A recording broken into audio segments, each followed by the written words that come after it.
अस्सलाम वालेकुम everyone, hope you are fine. इस वीडियो में हम मज़ीद नंबर थ्योरी के कुछ क्वेश्चंस करेंगे। अब इसमें है डिवीजन एल्गोरिथम। डिवीजन एल्गोरिथम की डेफिनेशन को देख लेते हैं, देन फर्दर फेज पे क्वेश्चंस करेंगे। Let A and B be the integer with the positive, then there exist a unique integer Q and R such that. Question देख लेते हैं। 144 इज डिवाइडेड बाय 12। ये डिवीजन एल्गोरिथम के तहत होगा। तो अभी ये इस तरह से हम इसको सॉल्व करेंगे। अब इसमें हमारे जो बेसिक कंसेप्ट होते हैं, 144 होगा, इसको डिवाइडेंट कहा जाता है, और ये यहाँ पर 12 जो होगा इसको कोशेंट कहेंगे, एंड ये हमारे पास जो होगा इसको डिवाइज़र कहेंगे, एंड इसी तरह से ये 0 हमारे पास जो होगा इसको रिमाइंडर कहते हैं। तो ये हमारे पास जो है इस तरह से ये बेसिक कंसेप्ट है। इसको हम डिवीजन एल्गोरिथम के तहत कैसे लिखेंगे, तो उसके लिखने का जो तरीका है वो ये है जो हमें गिवन है यहाँ पर, कि यहाँ पर जो b होगा, लेट सपोज यहाँ पर हमारे पास जो b है वो ये है, और a इसके इक्वल है, और ये q है, एंड ये r है। तो कि b is equal to Q A plus R. तो अगर इसमें हम कैसे लिखेंगे, यहाँ हम इसको लिखना चाहें जो हमारे पास क्वेश्चन है, तो वो हमारे पास इस तरह से हम इसको लिख सकते हैं, ये इस तरह, ठीक है। तो अब इसमें हम एक और चीज़ को अगर हम नोट करें कि जैसे ये वाली जो कंडीशन हमें गिवन है, तो इसमें ये है हमारे पास, जैसे अगर हम इसको देखना चाहें तो ये यहाँ पर हमारे पास होगा कि जो ये 0 होगा less than or equal or less than A. अब इसमें जो आर है, रिमाइंडर है जो हमारे पास, वो always greater than or equal 0 होगा। तो इस केस में हमने जो किया है ये 0 है, ठीक है, ये 0 वाला केस है, और जो ए होगा वो ग्रेटर देन आर होगा। ए अब हमारे पास क्या है, वो डिवाइज़र है, तो डिवाइज़र हमेशा जो है इससे ग्रेटर देन होगा, ठीक है। ये तो हमारे पास जो थे ये बेसिक कंसेप्ट थे जो कि हमने डिवीजन एल्गोरिथम से किए। अब हम देखेंगे कि जो नंबर थ्योरी में अगर हमारे पास कुछ क्वेश्चंस हो। अच्छा जी, तो अब अगर हम ये क्वेश्चन देखें कि find quotient and remainder when 102 is divided by 11। अगर हम 102 को अगर 11 से डिवाइड करेंगे तो 11 की टेबल हम 9 टाइम्स पढ़ेंगे, 99 आएगा, और यहाँ पर रिमाइंडर जो है हमारे पास 3 आ जाएगा। अब अगर हम सबसे पहले तो इसको हम इस तरह लिखेंगे जो डिवीजन एल्गोरिथम के अकॉर्डिंगली हमने लिखा था, जैसे कि यहाँ पर b हमारे पास 102 है, तो उसको हम यहाँ पर लिखेंगे, ये a हो गया 11, एंड 9 जो है q हो गया, एंड प्लस r मीन्स यहाँ पर रिमाइंडर जो होगा। तो ये तो हमने इस तरह से मतलब इसी नोटेशन में लिख दिया। अब हमें यहाँ से क्या चाहिए, क्वोशिएंट चाहिए एंड रिमाइंडर चाहिए। तो यहाँ पर ये हमारे पास q है, यही फाइंड करना है, ये हमारे पास r है, ये हमारे पास जो होगा a है, ये हमारे पास जो b है। तो अभी हमें यहाँ पर जो फाइंड करना है, फाइंड हमें क्या करना है, फाइंड हमें करना है q एंड r फाइंड करना है, ये दोनों हमें चाहिए। तो हम इसके लिए क्या करेंगे कि अगर यहाँ पर q की रिप्लेसमेंट में क्या है, 9 है, तो हम यहाँ से अगर 9 को यहाँ पर लिखेंगे तो ये 9 जो होगा इसको हम इस तरह से नंबर थ्योरी में लिखते हैं कि 102 डिवाइड 11, इस तरह से लिखते हैं कि जो हमारे पास जो क्वोशिएंट होगा वो इसके इक्वल होता है, मतलब इसको हम इस फॉर्म में लिखते हैं अगर क्वोशिएंट की बात की जाएगी। अगर इसी तरह से अगर हमें रिमाइंडर चाहिए, तो जैसे 3 है, 3 को अगर हम y लिखेंगे तो वो हम नंबर थ्योरी में इस तरह से लिखते हैं कि मॉड 11। तो यहाँ पर भी रिमाइंडर की बात होगी, वहाँ पर हम नंबर थ्योरी में मॉड का इस्तेमाल करते हैं। जहाँ पर भी क्वोशिएंट की बात होगी वहाँ पर हम डिवाइड इस तरह से लिखते हैं। नंबर थ्योरी में हम इस तरह के प्रॉब्लम्स को भी देखते हैं कि जैसे हमारे पास जो डिवाइडेंट होगा वो नेगेटिव में होता है, तो अब इसमें जो हमारे पास डिवाइज़र होगा वो तो कभी भी नेगेटिव नहीं हो सकता, वो ऑलवेज पॉजिटिव होता है। अब इसमें जो डिवाइडेंट है, जैसे कि हमने उसको देखा कि ये हमें -10 को डिवाइड करना है 6 के साथ। अब हम इसमें देखेंगे कि अगर हम जो है हमें 2-3 चीज़ों का ख्याल रखना है।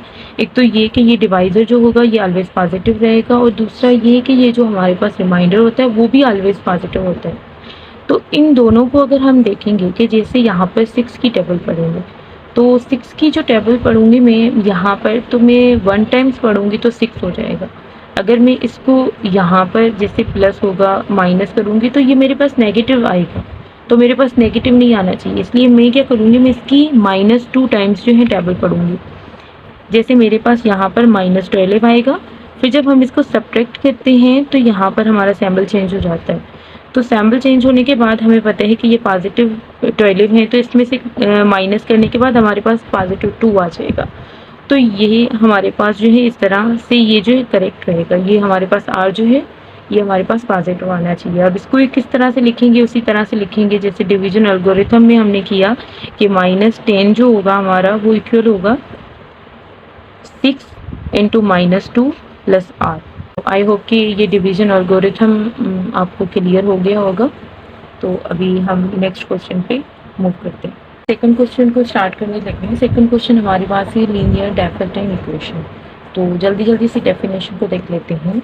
A linear equation of the form ax + by = c where a b c belong to set of integer is known as a linear different equation। ये भी नंबर थ्योरी में बहुत इंपॉर्टेंट टॉपिक है।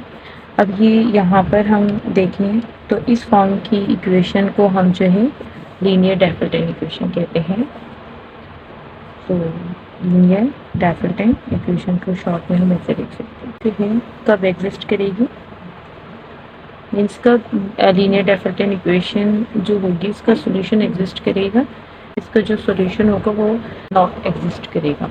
हमें ये देखना है कि हमारे पास जो लीनियर डाइफरेंट इक्वेशन है, अब हम इसमें ये देखेंगे कि when it is exist it has a solution. अगर सॉल्यूशन एग्जिस्ट करेगा इस इक्वेशन का तो हम इसे कहेंगे कि वो एग्जिस्ट कर रही है। इसका जो है कोई सॉल्यूशन नहीं है तो नॉट एग्जिस्ट कैटेगरी में आ जाएगा। इसमें ये होता है कि जीसीडी ऑफ ए बी जो है डिवाइड सी। तो जब जीसीडी ऑफ ए बी हम ए बी हमारे पास गिवन होगा इक्वेशन में, तो हम इन दोनों का जीसीडी फाइंड करेंगे। अगर वो सी को डिवाइड करेगा तो हम कहेंगे कि ये जो हमारे पास लीनियर डाइफरेंट इक्वेशन है वो सॉल्यूशन एग्जिस्ट कर रहा है। और यहाँ पर नॉट एग्जिस्ट में क्या आएगा, when GCD of a b does not divide c. So ये दोनों हम इस तरह से डिफाइन कर सकते हैं। अगर डज नॉट डिवाइड सी होगा तो वो नॉट एग्जिस्ट में आ जाएगा।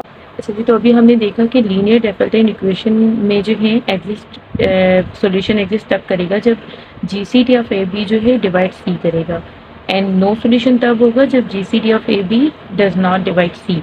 तो हमने ले रहे हैं 3x + 9y = 20। अब ये हमारे पास लीनियर डाइफरेंट इक्वेशन है या नहीं है। ये हमारे पास a जो है वो यहाँ पर 3 है, b जो है यहाँ पर 9 है, एंड c जो है यहाँ पर 12 है। तो अब हम इसको कैसे चेक करेंगे कि हम a और b का जो है जीसीडी फाइंड करेंगे, एंड वी नोटेड इन दोनों का जीसीडी क्या आएगा, 3 आएगा। एंड जो 3 है वो हम इस तरह से चेक करेंगे कि जो इनका जीसीडी है क्या वो डिवाइड कर रहा है सी को, मतलब 12 को। तो ये डिवाइड तो कर रहा है, तो इट मीन्स कि ये हमें जो क्वेश्चन गिवन है, ये हमारा जो क्वेश्चन है वो लीनियर डाइफरेंट इक्वेशन होगी। वहाँ पर हम एक और क्वेश्चन लेंगे जो कि है 2x + 4y = 5।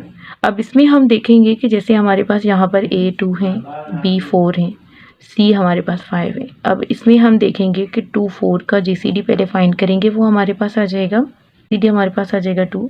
तो ये हम देखेंगे क्या ये डिवाइड्स कर रहा है 5 को, तो ये डिवाइड नहीं कर रहा। ये हमारे पास जो है काउंटर एग्जांपल होंगी और ये एग्जांपल होंगी डाइफरेंट इक्वेशन की। आई होप कि आपको ये टॉपिक समझ में आ गया होगा। तो इंशाल्लाह फिर नेक्स्ट वीडियो में हम मज़ीद जो है नंबर थ्योरी के और जो है क्वेश्चंस करेंगे। तब तक के लिए अल्लाह हाफिज़।